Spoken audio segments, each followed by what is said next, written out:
안녕하세요. 김소도 강사입니다. 오늘은 챕터 10 우리나라 헌법의 기초 이해를 시작하도록 하겠습니다. 이제 드디어 법과 정치는 끝났고 법에 대한 내용으로 들어가게 되는데, 실제로 이 헌법 부분에 대해서는 헌법은 정치랑은 크게 틀리지 않다. 이거를 좀 알고 가셔야 됩니다. 왜냐하면 헌법이 나오게 된 원인이 정치적인 그 혁명이나 이런 과정에서 나온 거고, 그 정치적 요구가 다 헌법에 들어가 있거든요. 그러니까 이 헌법과 정치는 분리해서 생각하지 마시고, 그쪽에서 다 비슷한 내용들이 있구나 라고 생각하시고 넘어가면 됩니다. 자, 우리나라 헌법의 기초이해 보시겠습니다. 자, 헌법의 이해, 의미는 국가의 근본법으로서 국가의 통치 조직과 통치 작용의 원리를 규정하고 국민의 기본권을 보장하는 국가 최고법인데요. 여기서 알아야 두실 거는 근본법, 국가의 근본법, 그 다음에 국민의 기본권 보장, 그리고 국가의 최고법, 이 세 가지만 알고 계시면 됩니다. 근본법, 기본권, 최고법. 요게 그 헌법을 한 단어로 정리를 하자면 이렇게 세 가지가 되겠죠. 자, 특징을 보시죠. 자, 법 체계에서 가장 상위법입니다. 그리고 추상적, 일반적이라는 겁니다. 법률과 비교하여 좀 더 추상적, 일반적인 내용을 다루는데요. 예를 들어서 헌법 제23조는 재산권을 보장하고 있습니다. 그래서 국민의 재산은 보장된다고 써 있는데, 이 재산에 대해서, 이 재산이 무엇이냐에 대해서 일일이 나열을 한다고 생각을 해보세요. 옛날에는 토지, 건물, 자동차 등의 재산이 쭉 생기죠. 근데 이 재산이라는 게 꼭 이것만이 아니고 시대가 변화하게 되면서 뭐 컴퓨터라든지, 대표적으로 또 스마트폰,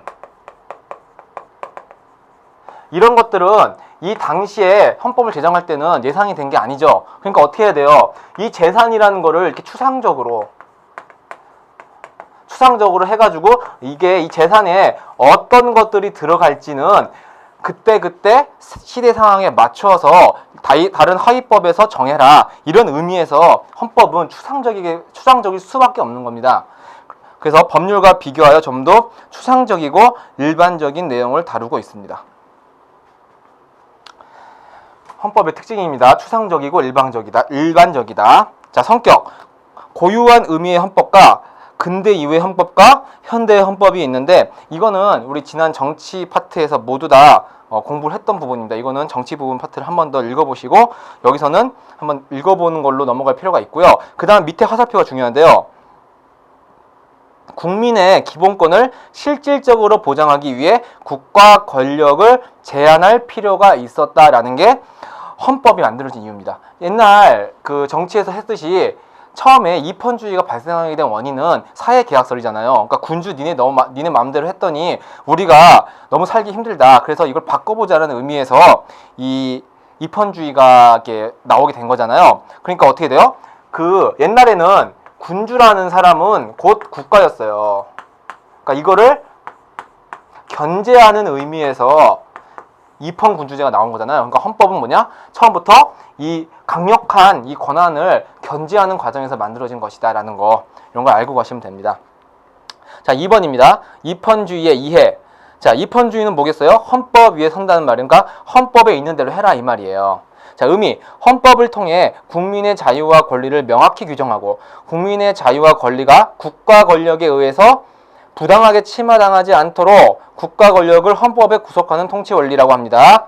자, 지향점 한번 읽어보시고요. 자, 입헌주의 성격 변화인데 이거 한번 보시죠. 한번 차이점을 보세요. 자, 먼저 구분. 근대와 현대가 있죠. 여기서 찝어서 보겠습니다. 자, 시기 넘어가시고, 주권론은 형식적 국민주권이요. 현대는 실질적 국민주권. 근대는 국민이 그 주권이 국민에게 있다는 걸 피력을 했지만 실제로는 어떻게 됐어요? 그 국민 모두에게 돌아가진 않았죠. 그렇기 때문에 형식적 국민주권이라는 거고, 현대에 와서는 실질적으로 국민에게 있다라는 거를 얘기하고 있는 겁니다. 네, 국가관은 소극적 국가에서 적극적 국가로 넘어갔고요. 경제 체제, 자유시장 경제에서 사회시장 결선이 있어요. 이거는 이어지죠. 국가관이 소극적 국가였어요. 그러니까 어떻게 돼요? 국가는 개입을 되도록이면 하지 말아야 된다는 거였죠. 그렇기 때문에 자유시장 경제죠. 근데 현대로 넘어오게 돼서 적극적으로 바뀌었죠. 적극적으로 어떻게 됐어요? 국가가 국민에게 개입을 해줘야 된다. 불합리한 부분에 대해서는 개입을 해야 된다는 게 사회적 시장 경제죠. 두 개는 이어지는 겁니다. 그 다음에 법치주의를 보시죠. 법치주의는 여기와 연결이 되겠죠. 그러면은 이것도 형식적 법치주의죠. 여기는 실질적 법치주의가 되고요. 그 다음에 자, 권력 분립 이거 보시죠. 엄격한 권력 분립이에요. 엄격한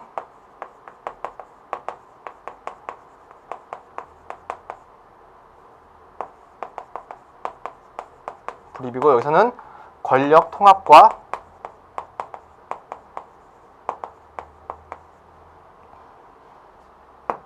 통제.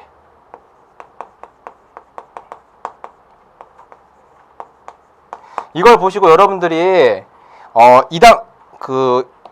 여기서는 권력 분립만 있었고 여기는 권력 분립이 없다 이렇게 생각하시면 안 되고요. 권력 분립의 목적은 각각의 권력을 통제하기 위해서잖아요. 그렇기 때문에 여기 통제에 권력 분립이 들어가 있다고 생각하시면 되고요. 그 현대에 들어와서는 권력의 통제뿐만 아니라 완전 분리해가지고 통제하는 것뿐만 아니라 권력끼리의 통합을 해서 이러한 목표를 이뤄내는 것도 중요하다는 거에 의미가 있는 겁니다. 그 다음에 기본권을 보시면은 자유권 중심이었죠. 자유권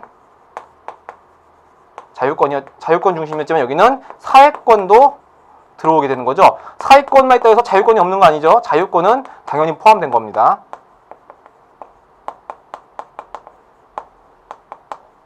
자, 포함된 것이고 넘어가겠습니다. 100페이지. 자, 재산권은 절대적 권리였고요. 여기서는 상대적 권리가 되겠죠. 재산은 절대에서 상대로 넘어갔죠. 자, 이 차이가 뭐냐면요. 옛날에는 재산에 대해서는 절대 건드릴 수 없는 불가침의 윤회 이런 의미였다는 거죠. 뭐 그렇든지는 모르겠지만 어쨌든 그랬다는 거예요. 근데 요새 들어 상대권이라는 건 뭐냐면요. 공공복리나 또는 뭐 사회의 간접 인프라 이런 거를 위해서는 제한할 수 있다 이런 거예요. 예를 들어서 이런 거예요.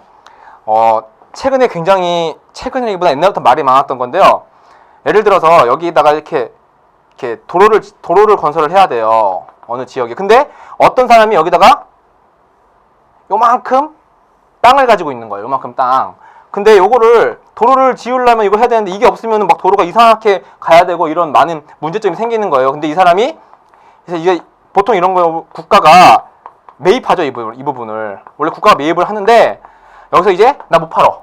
절대 못 팔어. 나 돈 많이 줘. 이렇게 하는 거예요. 막 이런 거 한 평인데 막 1억 줘. 이렇게 할 수 있는 거잖아요. 자기 재산이니까. 그러니까 옛날에는 이런 거죠. 이게 절대적인 권리니까 합의를 해서 팔아야 된다. 이렇게 얘기를 하고 있는 거예요. 근데 어떻게 돼요? 요새는 이런 경우에는 국가가 수용이나 이런 방법을 통해서 이런 거를 취득할 수가 있는 거예요. 상당한, 그러니까 1억이 아니더라도 그 낮은 가격으로 이걸 취득해가지고 공공복리를 위해, 모두를 위해 살 수가 있는 거예요. 그러니까 이런 게 상대적인 권리다. 재산권이. 이렇게 바뀐 거죠. 그 다음 기본 원리는 기본권 보장, 국민주권, 권력분립, 법치주의 이런 게 있고, 자, 여기서는 이제 또 사회적 기본권의 수용 국제평화주의가 있는데, 자, 기본 원리에, 그러니까 근대에 있던 기본 원리가 여기에 없다 이 얘기 아니죠. 당연히 포함되고 그게 사회적 기본권의 수용 이런 것들이 추가된 거다라고 생각하시면 됩니다. 3번 헌법의 의의를 보겠습니다. 자, 정치적 의의. 의의는 한번 읽어보시고요. 사례도 읽어보시면 됩니다. 법적 의의 보시죠. 헌법은 최고 규범이다. 그리고 조직 수권 규범이다. 이게 무슨 말이냐면요. 국가 조직을, 모든 거는 입헌주의 헌법에 의해 한다고 했잖아요. 그래서 대통령, 사법부 또는 국회 이 모든 것들이 헌법에 의해서 이루어져야 된다 이 말이에요. 그래서 이런 거죠. 지금 국회의원 수에 대해서 굉장히 말이 많잖아요. 지금 300명이에요. 제가 어떤 사람들은 360명을 늘려야 된다 했고 이제 극소수의 사람이지만 어떤 사람들은 뭐 100명으로 해야 된다 이런 말을 하기도 해요. 국회의원 없애버려야 된다 이런 말도 하기도 하는데 헌법에서는 200명 이상으로 하고 있어요. 국회의원 수를 200명 이상을 하고 있어요. 그래서 이거 미만으로 하려면 헌법을 바꿔야 되는 거예요. 그러니까 어떻게 돼요? 이미 헌법에서 조직을 이걸로 만들어라 했기 때문에 조직 수권 규범이라고 하는 거죠. 이런 원리입니다. 조직 수권 규범. 자, 다음 권력 제한 규범이죠. 자, 어떻게 돼요? 상호, 행정, 대통령이죠. 그 다음에 입법, 국회죠. 그 다음에 사법, 법원입니다. 이 각각을 서로 견제할 수 있게 그 헌법에서 해놨다. 이 얘기입니다. 자, 우리나라 헌법 특징 한번 보시죠. 자, 현행 헌법은 1987년 6월 민주항쟁을 계기로 이루어졌다. 이것만 알고 계시면 되죠. 자, 그 다음에 외견적 입헌주의는 보시겠습니다. 보시면 네 번째 줄에 보시면은 이처럼 실제로는 군주의 강대한 지배력을 인정하면서도 명목상으로는 권력의 분립과 국민의 기본권 보장을 강조하는 입헌주의를 외견적 입헌주의라고 한다라고 되어 있습니다. 그러니까 뭐예요? 헌법에는 써 있지만 실제로는 지켜지지 않는다 이거죠. 그러니까 외견적 입헌주의는 명목적, 형식적 입헌주의와 같다. 이 정도만 정리하시면 될 것입니다. 다음 101페이지입니다. 자, 9차 개정 헌법의 내용은 무엇일까라는 지문이 있는데요. 이걸 한번 읽어보셔야 됩니다. 자, 헌법 전문입니다. 그 기억 부분 보시죠. 3.1 운동으로 건립된 대한민국 임시정부의 법통은 대한민국 건국과정의 정통성을 상징하고 있습니다. 자, 그 다음 니은 불의에 항거한 4.19 민주 이념을 계승하고, 불의에 항거한 4.19 민주 이념은 보통 저항권의 개념으로 이해를 하고 있죠. 그 다음 디귿 자유민주적 기본 질서를 더욱 확고히 하여, 그러니까 우리나라 기본 질서는 자유민주적 기본 질서라는 것을 여기서 명시하고 있는 겁니다. 그 다음 리을 국민 생활의 균등한 향상을 기하고, 이걸로 인해서 이제 그 각각의 우리 국민에 대한 그 각종 그 보험이나 사회보장제도 같은 게 나올 수가 있는 거죠. 다음 미음 국민투표에 의해서 개정한다. 이거는 국민투표라는 좀 그런 정당성을 거쳐서 이루어진 헌법이다라는 것을 내세우고 있는 겁니다. 넘어가겠습니다. 102페이지입니다. 우리 헌법의 기본 원리는 헌법의 전체적인 내용이 들어가 있는 내용인데요. 이건 한번 여러분이 그냥 가볍게 읽어보는 정도, 제목만 읽고 넘어가고 나머지는 읽어보시는 걸로 넘어가겠습니다. 자, 1. 헌법의 기본 원리. 2. 자, 우리 헌법에는 국민주권주의, 주권이 국민에게 있다. 3. 자유민주주의, 자유와 민주주의가 실현되는 나라이다. 자, 복지국가의 원리, 빈부격차 등을 해결할 수 있어야 한다. 국제평화주의, 전쟁이나 이런 거를 원하지 않는다. 평화통일 지향. 자, 우리나라는 지금 분단국가이기 때문에 평화통일을 지향하여야 한다는 내용이고요. 문화국가, 문화에 대해서는 지원을 한다고요. 문화국가 원리에서 뭐 이거는 딱히 중요하지 않지만요.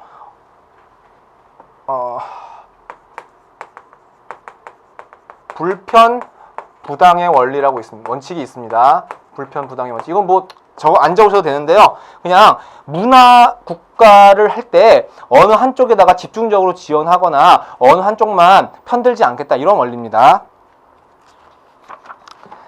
자, 밑에 헌법의 기본 원리와 그 근거 조항을 한번 읽어보시면은 우리나라 헌법이 이런 게 있구나라는 거를 알 수 있고요. 104페이지는 넘어가도록 하겠습니다. 자, 105페이지입니다. 문제입니다. 우리나라 헌법에 대한 설명으로 옳지 않은 것은, 자, 1. 국가의 근본법이자 최고 서민법이다. 맞죠? 2번. 사회적 약자만을 보호하기 위한 법이다. 아니죠. 모두를 보호하기 위한 법이죠. 3번. 국가의 통치 조직과 통치 자격 원리를 규정한다. 이거 오타가 원리를입니다. 맞죠? 4번. 하위법인 법률보다 추상적이고 포괄적인 내용을 다룬다. 맞죠? 5번. 국민의 생존권적 기본권을 보호하는 것을 기본 목적으로 한다. 맞죠? 답은 2번입니다. 2번. 다음 설명에 해당하는 것은 헌법을 통해 국민의 자유와 권리를 명확히 규정하고 국민의 자유와 권리가 국가 권력에 의하여 부당하게 침해당하지 않도록 국가 권력을 헌법에 구속하는 통치 원리이다 라고 나왔습니다. 입헌주의죠. 답은 4번이고 다음 페이지에 2번은 4번으로 고쳐주시길 바라겠습니다. 3번입니다. 근대 입헌주의의 성격으로 옳은 진술을 보기에서 고른 것은 기억. 한 기관에 권력이 집중되어 행정국가 현상이 나타났다. 아니죠. 이건 최근에 나온 일입니다. 자, 니은. 국가의 역할은 소극적으로 질서를 유지하는 야경국가에 그쳤다. 맞죠? 이제 근대입니다. 디귿. 국가의 적극적인 개입을 통해 복지국가로서의 입헌주의를 선보였다. 아니죠. 이건 현대에 일어나서 나타난 일입니다. 리얼. 국가 권력의 집중과 남용을 막기 위해 권력 분립의 원리가 엄격하게 운용되었다. 맞습니다. 자, 답은 4번입니다. 106페이지 4번. 다음 사례를 통해 추론할 수 있는 내용으로 가장 적절한 것은 호주 제도에 대한 헌법 불합치, 그 다음에 수도 이전에 대한 헌법 소원, 대통령 탄핵 심판. 자, 다음 각 부에 대해서 배울 때 나오는 거지만 간단하게 보시죠. 헌법 불합치라는 건요, 어떤 제도가 있는데 이게 헌법에 맞지 않다라고 했을 때 그거에 대해서 이 법은 위헌 무효다라고 내리는 결정이고요. 다음 헌법 소원은 자기 자신에 대해서 어떤 국가 권력이나 공권력 등이 뭔가 피해를 끼쳤을 때 그때 할 수 있는 헌법재판소에 제소하는 방법입니다. 그리고 탄핵 심판은 대통령이 잘못했을 때 헌법재판소에 대통령 지위에서 물러나게 해달라고 청구하는 거죠. 전부 다 헌법재판소에서 하는 일입니다. 헌법재판소는 그러니까 한마디로 기본권 남용이나 또는 권력을 남용하는 것을 규제하는 그런 역할을 하죠. 제한하는 역할을 하죠. 자, 1번입니다. 헌법은 국가 권력을 강화한다. 관련 없죠. 2번. 헌법은 국가 권력 행사에 정당성을 부여한다. 맞지만 이것과는 관련이 없습니다. 3번. 헌법은 국가 통치 조직에 일정한 권한을 부여한다. 맞는 내용이지만 관계는 없는 내용이죠. 4번. 헌법은 재판 규범으로서 기본권의 남용을 규제한다. 맞는 내용입니다. 5번. 헌법은 정치생활을 주도하며 사회통합을 실현한다. 맞는 내용이지만 이 지문과는 관련이 없습니다. 5번입니다. 우리나라 헌법 개정의 역사에 대한 설명으로 옳지 않은 것은 무엇입니다? 1번. 현행 헌법은 국회의 권한을 대폭 강화하였다. 맞습니다. 자, 이 연안을 보시죠. 지금까지 우리나라 1987년 헌법 그 개정이 되기 전까지는 전부 다 뭐 유신 헌법이 있었고, 그다음에 초기 헌법은 그 합의가 아닌 한쪽에서 만들어진 거고 이런 식으로 돼가지고 국회의 권한이 별로 크지 않았습니다. 크지 않았고요. 이번 4.19 혁명이래. 6월 항쟁에 의해서 여야가 합의했을 때 어떻게 했어요? 여야라는 거는 국회의원들이잖아요. 그러니까 어떻게 돼요? 자기네들의 권한을 대폭 강화하는 거죠. 그러니까 국민의 대표자인 우리가 강화가 되어야 민주주의가 산다 이런 명목으로 국회 권한을 대폭 강화시킨 거죠. 그렇게 이해하시고 현행 헌법은 옛날에 비해서 국회 권한이 강화되었다 생각하시면 되는 겁니다. 2번. 모두 평화적 방법으로 정당한 개정이 이루어졌다. 아니죠. 정당한 개정이 이루어진 거 한 번뿐입니다. 3번. 헌법이 독재 권력에 의해 유명무실해진 때도 있었다. 맞습니다. 4번. 국민의 기본권을 보장하는 규범으로 조금씩 발전했다. 맞습니다. 앞으로도 조금씩 발전할 거고요. 5번. 현행 헌법은 대통령 직접선거를 요구하여 일어난 6월 항쟁이 계기가 됐다. 맞습니다. 107페이지 6번입니다. 현행 헌법의 법적 의의를 보기 위해서 고른 것은, 자, 법적 의의를 고르라고 했습니다. 기억, 최고 규범 맞죠? 니은, 사회통합 규범은 정치적 의의겠죠? 디귿, 조직 수권 규범 맞죠? 리을, 권력 제한 규범도 맞습니다. 국가 창설 규범은 아니라고 보는 게 맞죠? 국가는 옛날부터 있던 거니까요. 답은 3번이고 2번은 적혀 있지만 3번으로 정정해 주시기 바라겠습니다. 다음 7번입니다. 우리나라 현행 헌법의 기본 원리가 아닌 것은, 자, 현행 헌법입니다. 근대 헌법이 아니고 현행이에요. 1번 국민주권주의 맞죠? 2번 자유민주주의 맞죠? 3번 평화통일지향 맞습니다. 4번 야경국가, 이거는 근대죠. 5번 문화국가 맞습니다. 8번입니다. 다음에서 설명하는 헌법 원리를 실현하기 위한 구체적인 방안을 보기 위해서 고른 것은, 국가 권력이 특정 집단이나 개인 간에 세습되는 것을 허용하지 않는다라는 의지로 특정 개인이나 소수 집단에 의해 국가 권력이 독점되는 것을 원칙적으로 금지한다는 뜻이다. 또한 입법권이나 행정권, 사법권과 같은 국가 권력의 정당성과 출발점이 모두 대한민국 국민이라는 점을 강조하고 있다라고 나왔습니다. 그러니까 한마디로 국민주권주의를 실현하기 위한 방안을 물어보고 있는 거죠. 자, 보시죠. 기역, 선거제도 맞죠? 니은, 복수정당제도 맞습니다. 디귿, 평생교육제도, 리을, 의무교육제도는 그 안에서 뭐라고 하죠? 그 사회적 기본권을 보장시키기 위한 그런 방법일 뿐이죠. 그 정책적 방법일 뿐이죠. 그다음 미음, 언론, 출판, 집회, 결사의 자유 보장. 이것도 역시 그 개인들이 주권을, 그러니까 국민들이 자기네 주권을 표출화시키는 방법의 하나가 되겠죠. 정답은 기역, 니은, 미음이 되겠습니다. 9번입니다. 다음 각 헌법의 기본 원리에 대한 설명으로 옳지 않은 것은 1. 자유민주주의는 자유주의와 민주주의에 결합한 정치 원리이다. 맞겠죠? 2번 국제평화주의는 국제평화와 국제질서를 존중하려는 정치 원리이다. 맞습니다. 3번 복지국가의 원리는 문화에 대한 국가의 지원과 보호를 지향한다는 원리이다. 문화에 한정한 것은 아니고요. 복지국가니까 문화뿐만 아니라 그 사람들에 대한 그 복지는 뭐가 있을까요? 의료 또는 뭐 사회보장, 사회보험 이런 거 모두가 포함되는 거겠죠. 4번 평화통일 지향은 자유민주적 기본질서에 입각한 평화적 통일을 추구하는 원리 맞습니다. 5번 국민주권주의는 국가 의사를 최종적으로 결정할 수 있는 최고 권력이 국민에게 있다. 맞습니다. 10번입니다. 다음은 우리나라 헌법의 기본 원리를 나타낸 표이다. 가부터 나에 대한 설명으로 가장 적절하지 않은 것으로 고쳐주시기 바랍니다. 자, 보시죠.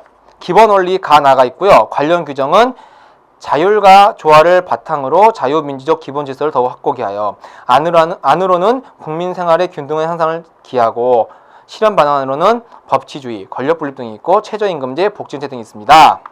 자, 이런 걸 보시면은 가는 입헌주의에 대한 내용이고 나는 그 사회복지, 그러니까 현대 그 실질적 헌법 그쪽 내용이라는 걸 알 수 있겠죠.